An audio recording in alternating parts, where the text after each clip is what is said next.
Good evening and welcome, everyone. My name is Victoria Fisher, and I'm the Program Assistant here at the Institute for Intellectual Property and Social Justice. Thank you all for joining us for tonight's webinar, which is the sixth webinar in this school year's IP for the People Academy series. This series is a free digital open access academy designed for and marketed to creators, inventors, and entrepreneurs from communities of color who have historically and continually been locked out of receiving key knowledge and resources related to protecting and profiting from their ideas. In this series, we offer easy to digest and engaging talks on IP rights and navigating the IP system, highlighting tips and resources via live webinars, which are saved as an on-demand video series on our YouTube page. Tonight's webinar is directed to providing information for inventors on strategy development for establishing your small business to bring your invention to market. We're glad you're here for tonight's session and hope you'll join us for future sessions. Please sign up for our newsletter to ensure you're notified of future events. And now I'll turn the program over to our session instructor, Dr. Russ Barnes. Good evening. Thank you so much, Victoria, for that introduction about the program. And I will go into a little bit more about myself in a moment. But I just wanted to start by saying that there are many ways to monetize your invention. And I'm sure that some of you were attracted by the title of strategy development for a small business. And so that's what I'm going to talk about. But my focus is going to be on building a company as opposed to trying to cover the variety of different ways that you can monetize your intellectual property. So I will be sharing an overwhelming amount of information. You will not be able to master all the things I've covered, but I want to raise your awareness so that you can begin to think about what you're doing in a more organized way. You know what you do in terms of the invention or the innovation that you've created and how it can solve problems and how it can help people. But what I found and what actually keeps me in business is that on the other side of the coin, people are not aware of what to do on the business side. So my intent is to, again, raise your awareness in that space. I'll be talking about some things in a way that is different from the way we've been taught in terms of how to do business, how to build a business, how to build a company. My focus is on strategy development because it gives you patience, it gives you intentionality, it gives you direction, it gives you these things that can help you get started and get traction. So I'm going to focus on those, and you may find that you're hearing things that are different than what you've heard before. So jot down your questions, jot down any comments that you have that you would like to make. And I want to make sure that I leave time at the end so that we can have some Q&A and we can get to those questions. Because what I'm going to share with you is a little bit different than something that you may have heard, I want to give you a little bit of context in terms of how I came up with the frameworks that I use, the strategy development tools and approaches that I use. So I served 27 years in the United States Air Force. I was a combat aviator. I flew for 11 years, B-52s, and I served 16 years in the higher headquarters job responsibilities as an officer. During those 16 years, I was mostly in policy, strategy, plans, and intelligence. And I learned how to execute strategies at a very high level. Nobody does strategy better than the US military. I can guarantee you that, because I worked with many other countries, many militaries in other countries, and we do strategy exceptionally well. Which is why we're leading in that area. Once I completed my military career, I decided that I didn't want to work for anybody. And I tried a few different things, but what I found was that becoming an entrepreneur was the most controllable path to achieving the outcomes that I wanted to achieve. So I started on that path, and what I learned in that process is that there were no strategic frameworks for building a company, for generating revenue through business. Everyone was fighting in the wild, wild west. They were trial and error. It was perseverance and luck that was taught as this is how you're going to succeed. You just have to hang in the game, and you just have to keep on fighting. You have to grind and all these things. And I said, there has to be a better way than just grinding your way to success. And I'm going to get into some of the ways things were as we go through this as a baseline for what we're talking about. So one of the other things that I realized is that it's very important to simplify, because business is complex, it's very complicated. There's so many things you have to be on top of day to day as a business owner. And as I mentioned earlier, you know what you do with your invention and the problems that you solve and the where you can help people. But what do you know on the business side? And the business side is a bit more complicated probably than the invention you created, because the invention you created was based upon your own skills, talents, abilities, experience, and different things like that. But not very many people are experienced when they start out in business. And in fact, that's the reason why 50% of small businesses fail in the first 5 years, because the business owners lack experience. So as an overview, let me bring my slides up so that you can see and track along with what I'm talking about as we go through.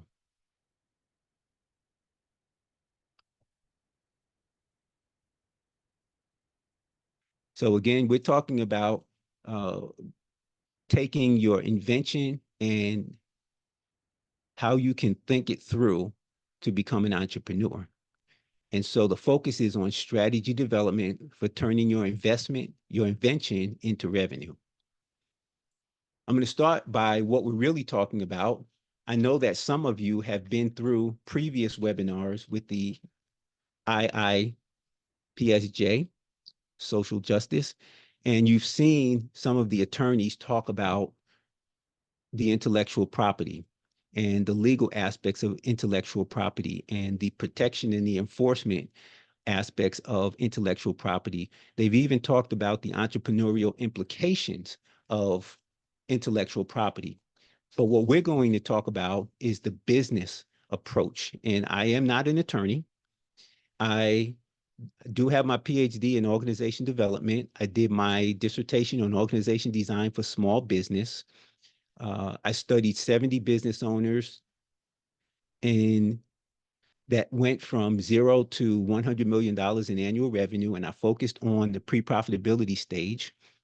So that's where I'll be coming from. What I will talk about in any aspects of talking about, patents or trademarks or copyrights or anything like that, I will not be giving you legal advice. I will be just sharing with you the business aspects of this information. And then we're going to get into, so we'll do a little bit of refreshing, and then we'll get into the different aspects of strategy development, because there are levels that you have to be aware of. My intent is to simplify, but again, it's going to be a volume of information, and some of you may be something that you have never heard before. So let's just jump in. So what we're really talking about, the purpose of intellectual property from a business perspective, IP is an asset that helps your business make money. It is not your primary asset. Your primary asset is your product. And IP simply protects the product and gives you the opportunity to make money. And make no mistake about it, you're in business to make money. If your business is not making money and you're not intent on crafting your business so that you are creating a value for value exchange, then perhaps you're a philanthropist. If you're giving value and getting nothing in return, that's fine, as long as you can sustain your lifestyle, as long as you can pay your people, as long as you can purchase the things that you need to purchase in order to keep your business going and growing, that's fine. But most people in business cannot. Without sales and without revenue coming in, their business will no longer continue to exist. So the purpose is for you to be able to generate revenue with the creativity that you bring to the table. Just a refresher on the types of intellectual property. As I mentioned before, you've probably gotten a lot of information on the legal aspects of These particular categories, the patents, the various types, the trademarks, the various types, and the copyrights, and so forth. So I'm not going to belabor that point, but I just wanted to hit a refresher on what we're talking about here. This idea of protecting an idea, I wanted to touch on this very briefly in the context of business. Again, remember, I'm talking about how we do business. The real truth is nobody is going to give you any money for an idea. And I hear people say all the time, well, I wanted to patent this so that I wanted to patent to protect my idea. An idea doesn't have any value. In order to give that idea value, you have to turn the idea into some type of a product. And a single idea can generate multiple products, but you have to generate at least one, and then you have to sell it. You have to get people to pay for it to prove that it has value. And the more people you can get to purchase early in the game, the more value that it will have. And then you can start to exchange it for other forms of value. No one is going to give you any money for an idea. But once you've turned it into a product, you've had people purchase it, even if it's on something like a Kickstarter campaign. You go out to Kickstarter and you do a Kickstarter campaign, and people get onto that campaign and make the donations. That's a proof. That's a proof of concept, and that's a proof that somebody is willing and able to contribute money to that idea. But of course, again, it still has to be presented in the form of a product. So investors, and I've talked to many of them, will say, I won't give anyone money to figure out how to make money. But once you figured out how to make money, then I will give them money to make more money, because what they're interested in is the return on the investment. When it comes to trying to patent something, if you don't have a final design on what that product looks like, then any money you pay for a patent is going to be wasted, because when you go to manufacturing and you try to get that item produced, they may have to make changes. And once you start making changes, then you're invalidating the patent. So you have to be very careful on the timing of when you decide to go after a patent. And we're gonna talk a little bit about that as we go through, and how do you fix that? And then, of course, the competition might still be pretty unclear, because if it's just an idea, then how can you compare it? So let's talk about some of the concerns about going after IP protection. A very time-consuming process. When you are going down this path, you are putting in a lot of time to make sure you understand what's going on. So the more time you spend on understanding of working in this space, of trying to figure out how to protect yourself, to secure your information and so forth, you're not spending time figuring out how to turn that idea and that product into money. And so the more time you spend protecting your idea, the less time you spend making money. And what's going to get you a successful and growing company is generating revenue. So never forget that what I said before is that you are in business to make money.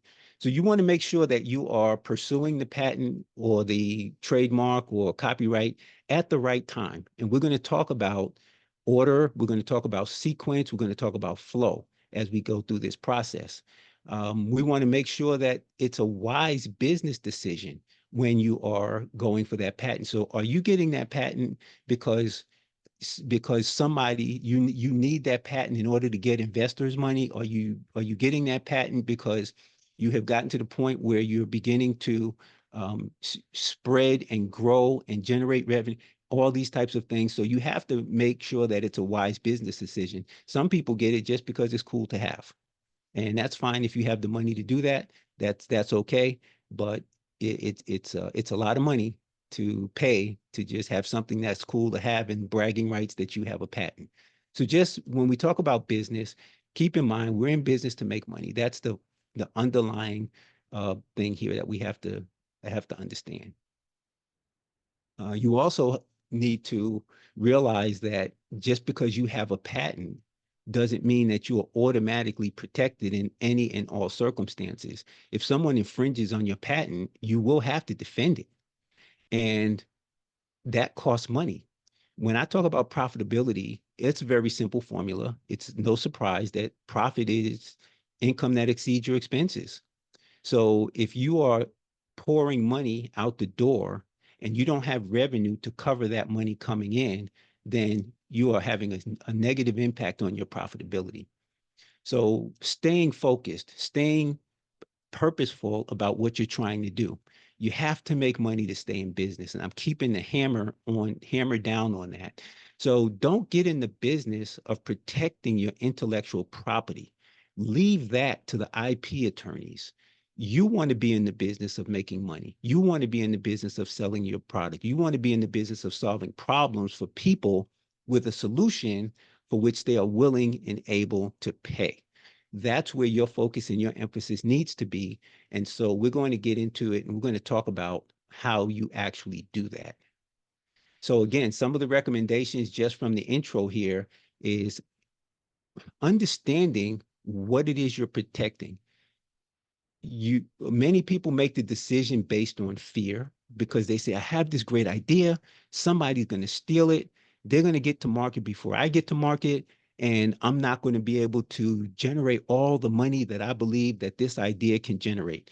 You know, people come and they say, this is $1 billion idea. Well, it may be $1 billion idea, but it's worth nothing until you turn it into a $1 billion product. And so to spend money to protect an idea, just make sure that you have some sense of what type of a return on investment that idea is going to be able to give to you. So my recommendation, and many people agree with this, is be the first to market. Get your turn that idea into a product, get that product out there in the market, get people using it. Your customers will help you improve it. Your customers will tell you what they want, and your customers will help you stay ahead of the competition. That's your best protection. And then we can talk about when it's more appropriate to then spend the dollars to go ahead and get the patent protection, the copyright protection, the trademark protection that you will need. So evaluate carefully whether you when you take the time to go ahead and get those protections in place. So now let's get into the strategy part of things, because this is why you came. This is why you signed up for this session. So let's get into the strategy part of it.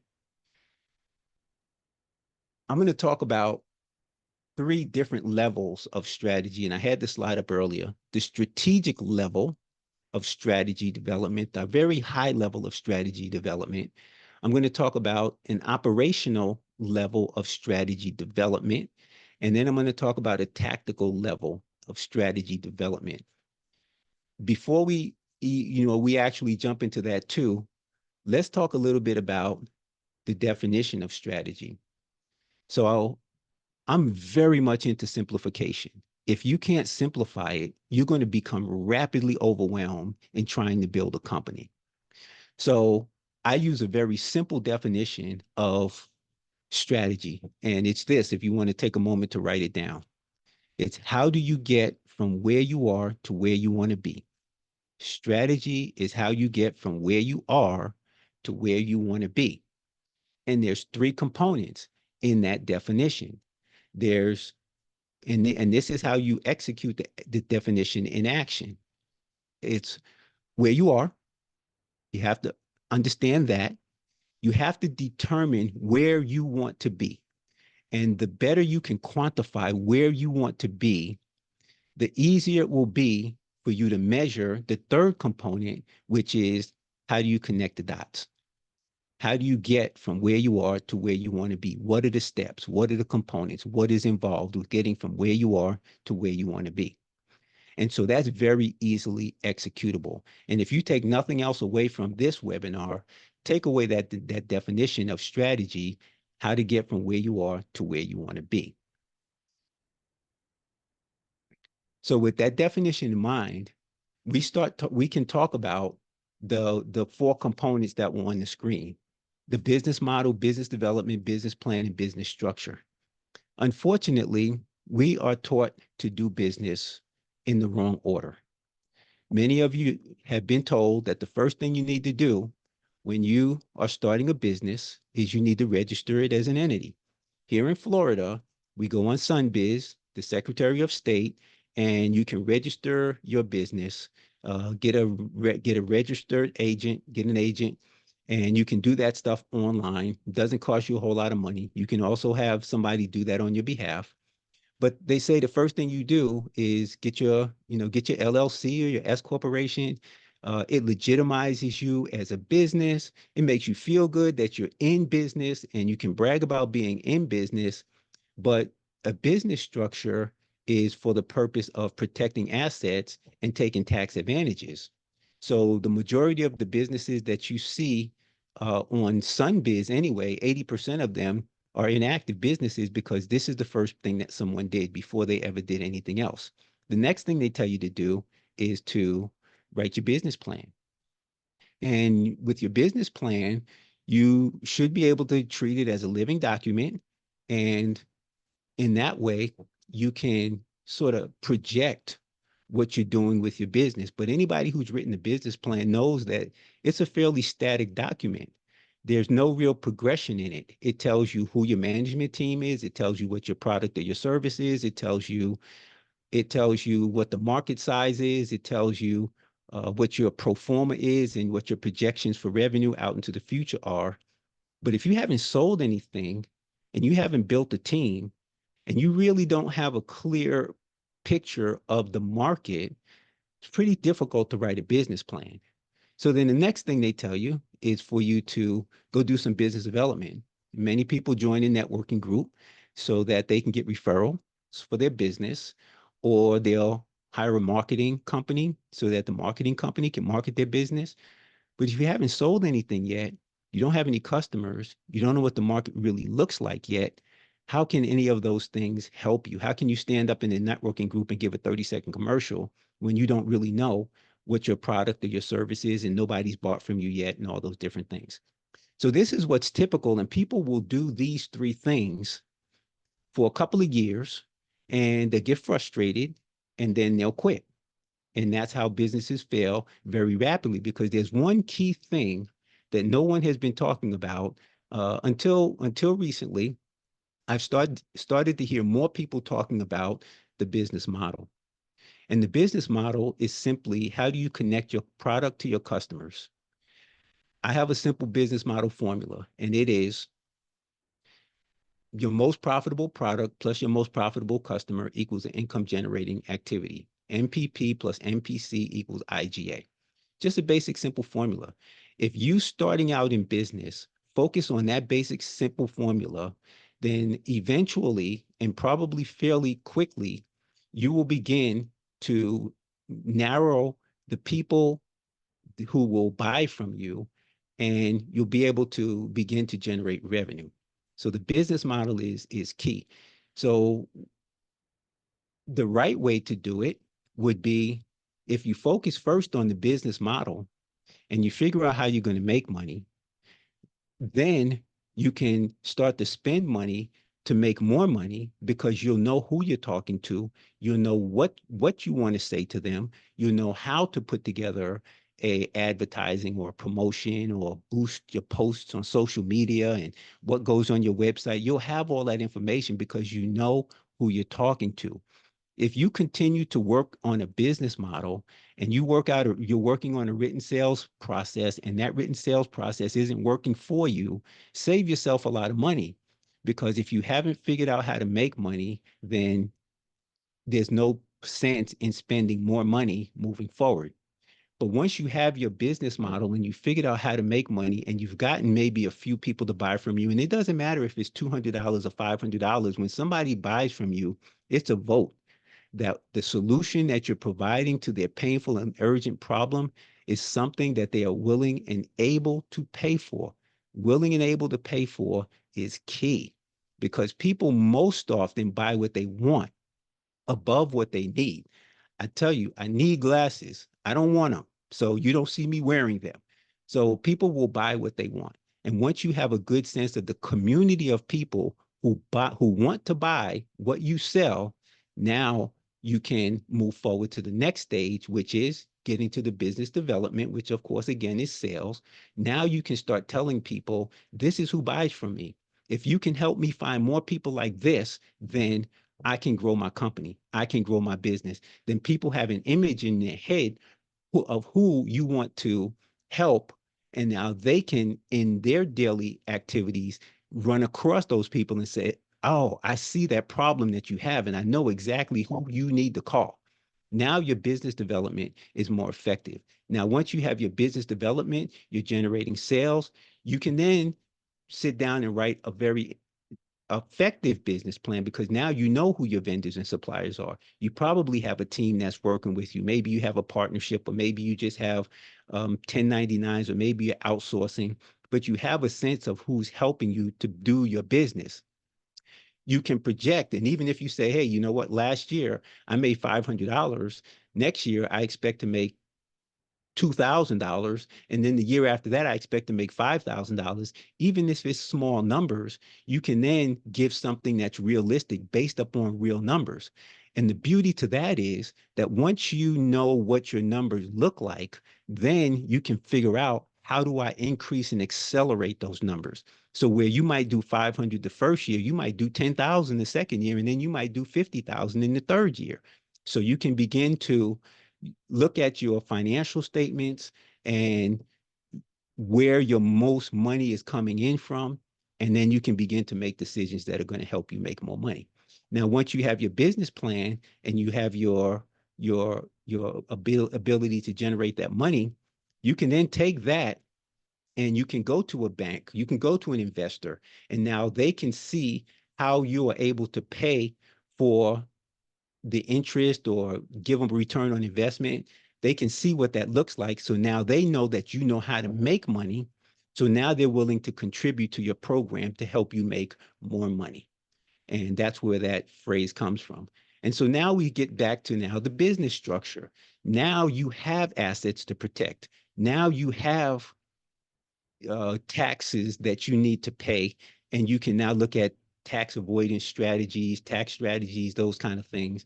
And now you can register your business. Now you have a better idea of whether you need to be an LLC, or whether you should be an S corporation, or whether you should be a C corporation, or well, you should be a LLC paying taxes as an S corporation. So these are all now good decisions that you can make because you did it in the right order. So understanding the right order at the high strategic level helps you to avoid overwhelm, because now you know, okay, let me start with the business model and let me not get wrapped up in all of the trappings of business of, oh, I have to do my website. Oh, I have to do my social media. Oh, I have to do register my company. You simply start out and say, what problem am I solving? What solution am I providing? And who out there is willing and able to buy the solution that I've packaged? That's where you start. And then you can work your way methodically through the other three levels. So that's high strategic. Now we get into the organizational level. This is a little bit more day to day. Here, we're talking again, we go back to, you're in business to make money. When you start, you're not making any money. Every business starts as a small business unless you are a business entity within a large company, but then you don't necessarily be categorized as a small business in the context that we understand it, because you'll be using the resources of the larger company. So every business starts as a small business. And in that sense, you're pre-revenue. No one starts out making a lot of money, making a lot of sales and on day one. Now, maybe day 5, day 6, day 7, in some very, unique cases, you might be able to generate money, especially if you've experienced and you've done this many times before. You may be able to pull that off. But in most cases, you start out with no money. And you're pre-revenue because your income is not exceeding your expenses. So what we work on there is a revenue strategy. And the revenue strategy is specifically focused on how are you making money. We apply the business model formula relentlessly. We culminate the written revenue strategy in a written sales process, and you use that written sales process over and over and over again until it's generating revenue. And if it doesn't generate revenue, you have a decision to make. If you've been executing a written sales process and you're not making money with it, you need to either change some things, or you need to decide that this is just never going to work. And so you just go ahead and move on. Once you do have a revenue stream, then that revenue stream still may not exceed your expenses. So you may need to add something so that you are consistently at a level where your income is exceeding your expenses. And that's when you achieve stability. With stability, you have that consistency, you have that prediction, you have that ability to anticipate. You know that you have routines that you can put into place so that you can always make sure that you're doing the right things in business. And so that's where your stability strategy comes in. You're putting your team in place. You're making sure that you have the right people in the right seats doing the right things. All of those things happen when you're working on your stability strategy, and you want to make sure that you get to profitability in that second stage. In the third stage, you may still be all of the energy behind your company. And if you go away, your business goes away. If you take a vacation, your business is not making any money. If you are not present, your people may not know what to do. So you have to begin to build systems so that now the systems can run the business, and you bring in people to run the systems. When you have those sorts of things in place, now your business has value in and of itself. And now you can think about, am I building this company to sell it, or am I building this company to retire from it? And if you're going to plan on retirement, of course, you have to put in place a succession plan. If you're going to sell it, you have to have a valuation on that company. You have to have tax returns or certain things that will validate how much money you're making in the company.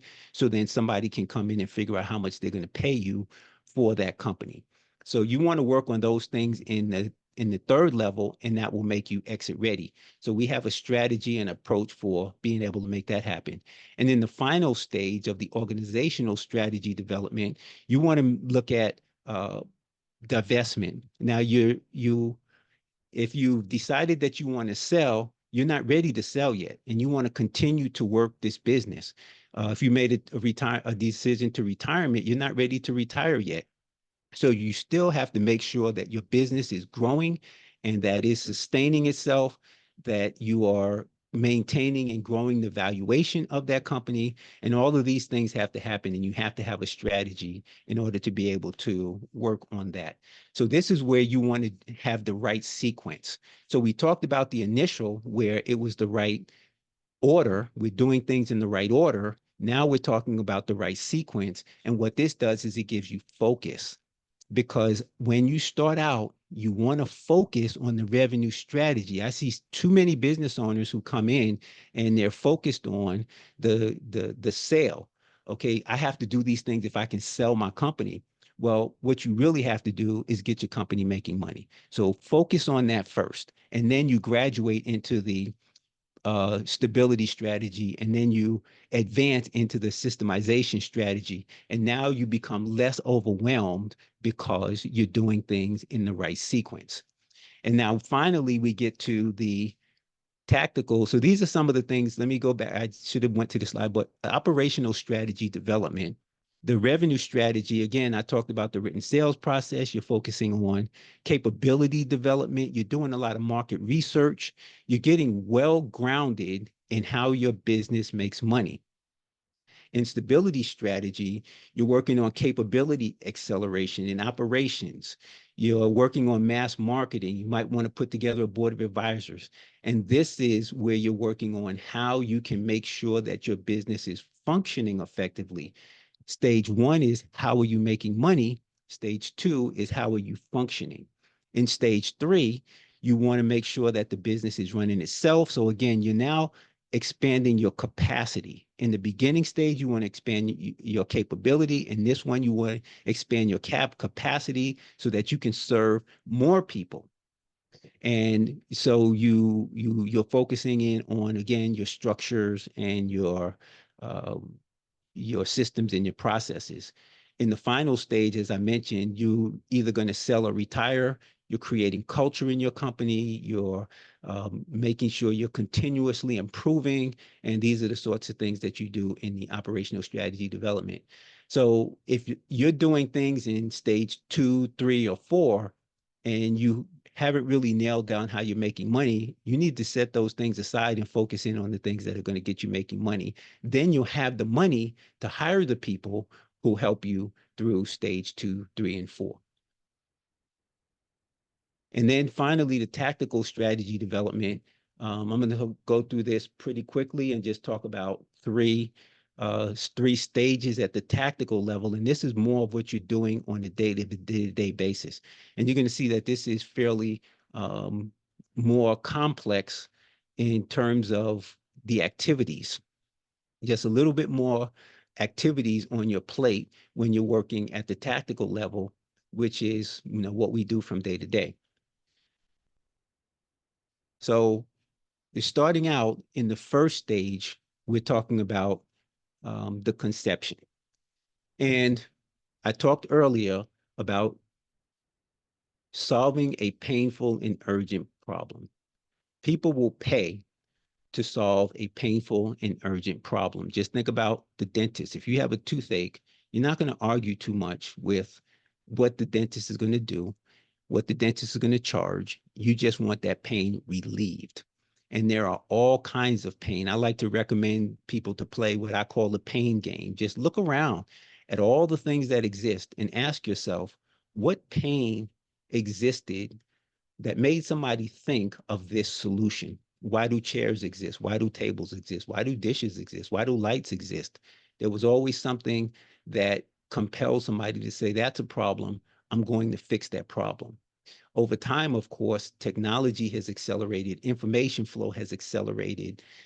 The things that have been created have accelerated to the point where you can use things that have been created to create other things. Just think about generative AI, for those of you who are aware of what that is and what that does. So the first thing you want to do is identify a problem or a need. Now, I said this before, don't spend money to make money. Anybody who tells you that you have to spend money to make money just wants you to take the money out of your pocket and put it in theirs. What you need to do is, first of all, figure out how to make money, and then you can spend money to make more money. People will pay for the solution to a problem or a need. So you identify the need, you identify the solution, and then you do research. There are 3 basic business fundamentals. The first one is selling. The second one is cultivating relationships. And the third one is research. If you can't do these 3 things, you're going to find it extremely difficult to build a business and build a company.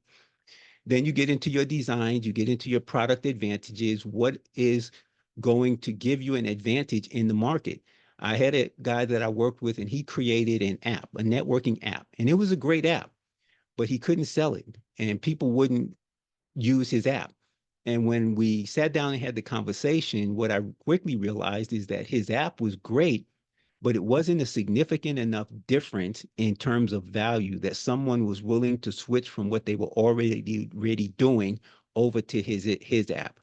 So there are 3 ways you can make money in business. You can be first, you can be better, or you can be different. So you have to identify that product advantage. Then you create your notebook, and then you want to share it with people. And in the beginning, in this very early stage, you want to share it with friends, family, people that you know. You just want to get a sense of, does this thing have the potential to have any legs whatsoever? And you'll have friends who will say, oh yeah, that's the greatest thing ever. And they're making you feel good. They don't want to say anything bad to you. So you have to take it with a grain of salt. And then there'll be the other side of the people who will say, what makes you think that's going to do anything?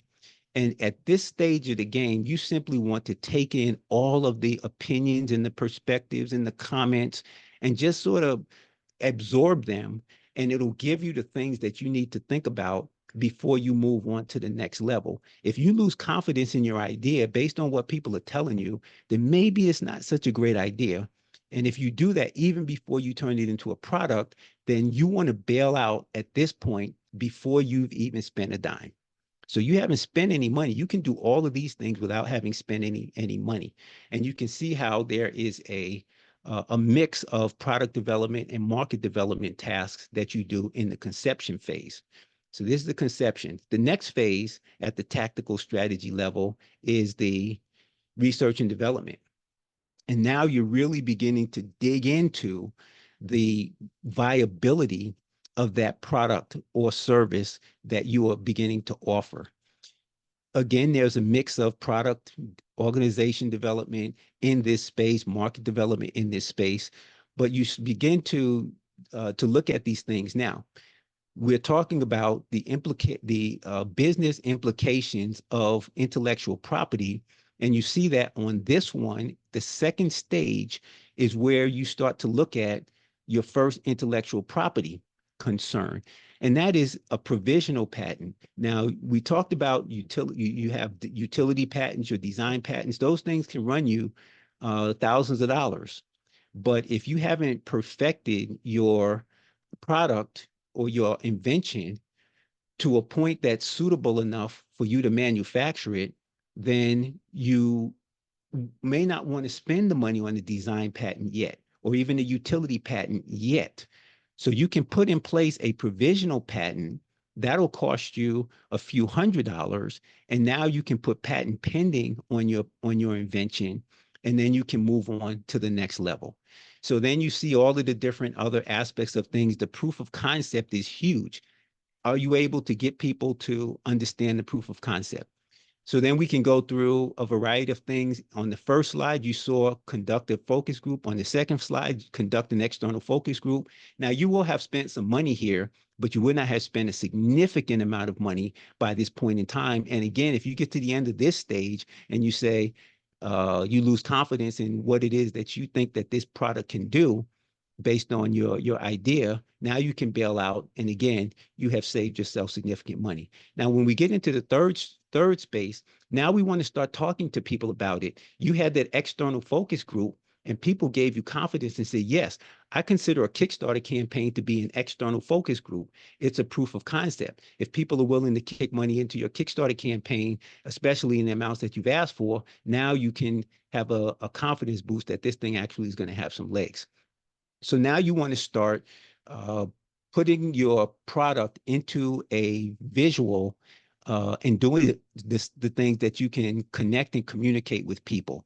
So this is where you can now start looking at some of those other things, your company name, your branding, your identities, your packaging, all those sorts of things. And now you see here at the bottom of this one is where you do another legal thing, which is now you are in a position to form that corporate structure.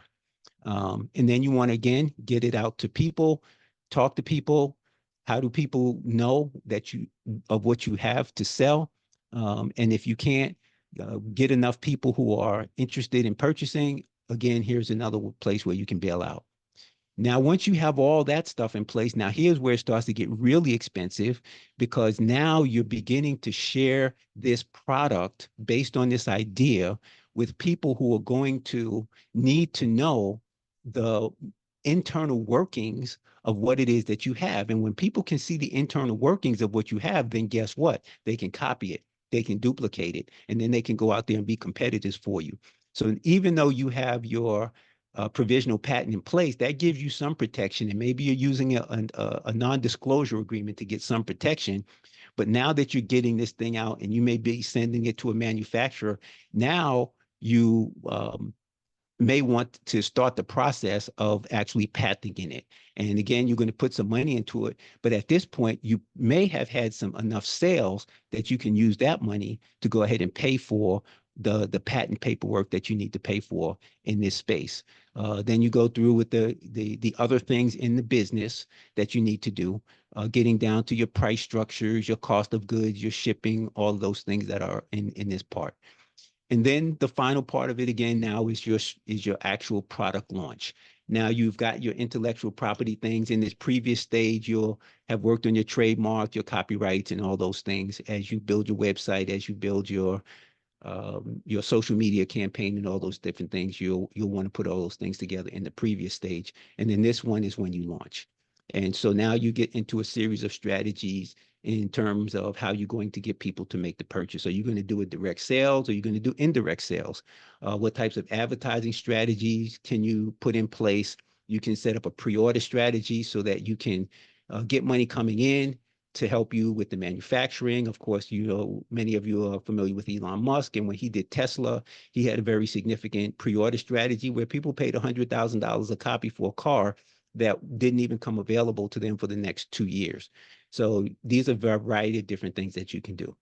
So that is the conclusion of the information I wanted to share with you. I told you it was going to be a volume of information that I was just going to put out there. And I just wanted you to be aware of some of the things that can happen out there so that then you can begin to think in a more organized way.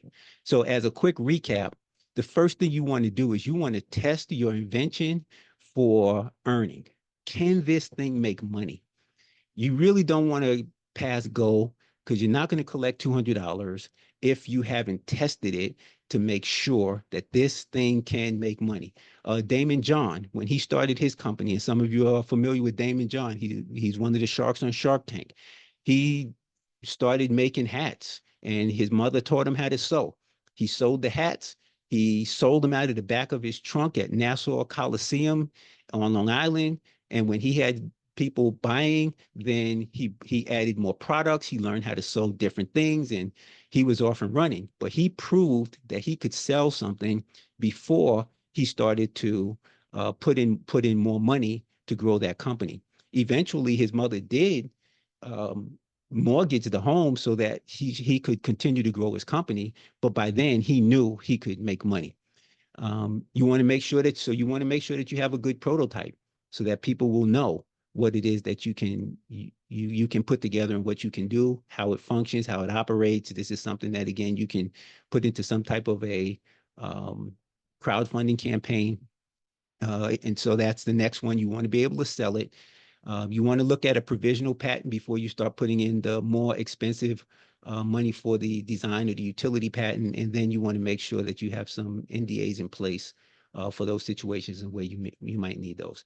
So I'm going to stop here and see if we have any questions for the Q&A so that I can give you some things that are more relevant to what you're interested in hearing.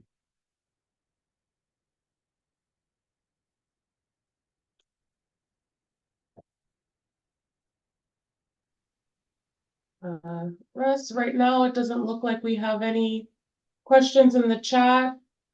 Okay. I'd like to give, maybe a minute for people to, Mhm. give them an opportunity to ask a question if they have one. Okay, sounds good. Now, this was while someone is perhaps thinking of a question.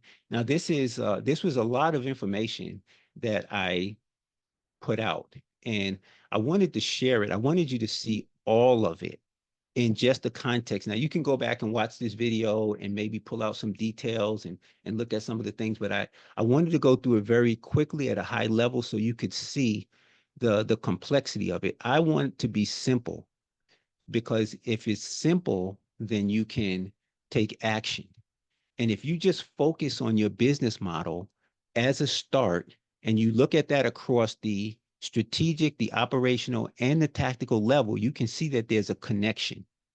And if you are focusing on making money out the gate, then you'll be able to generate the revenue that you need to pay for all of the other things that you need to do. I always recommend to people, hire the experts.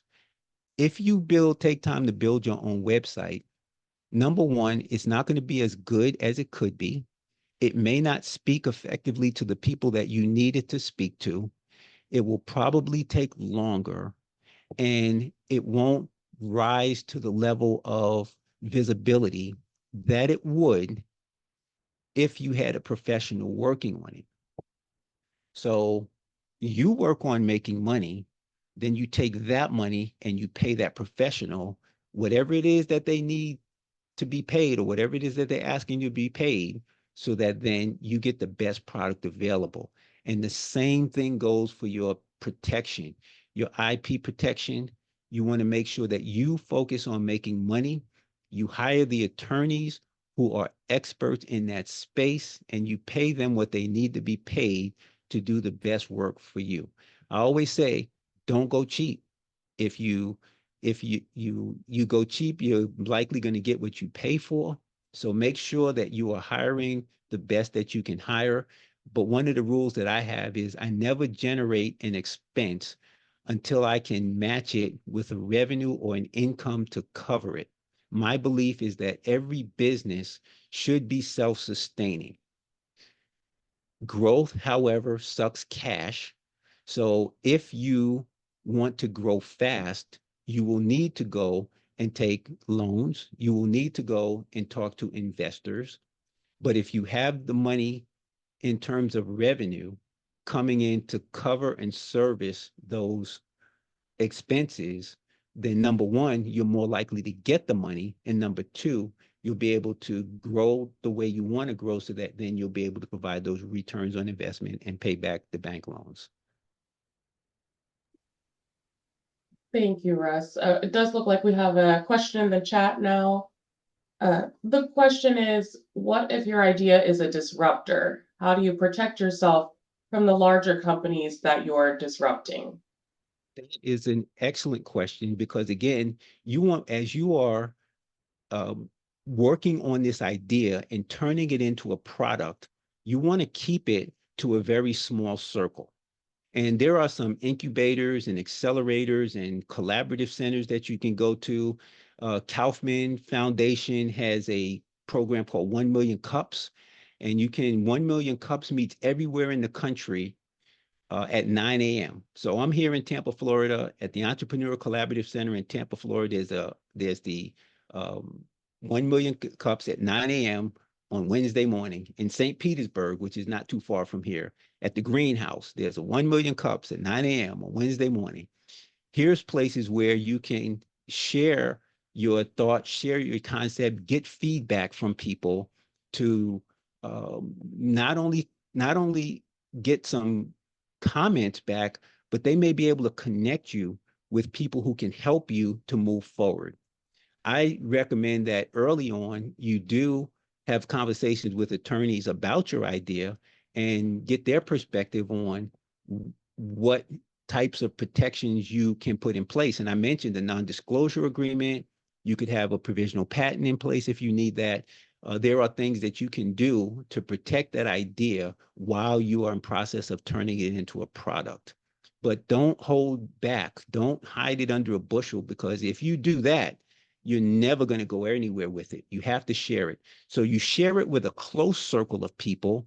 And then as you begin to get confidence that this thing has more traction, you open it up to a wider group of people, but you make sure that everyone is signing, an NDA or something of that nature, so you can protect yourself and you can protect that idea in its early infant stages.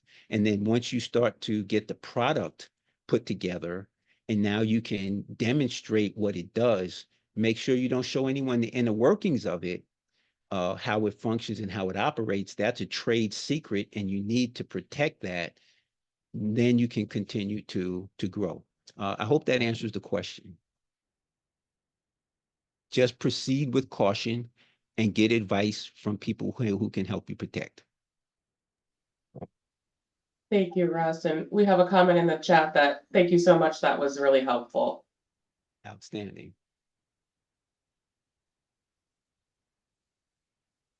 And I don't see any other questions in the chat. Does anyone else have another question?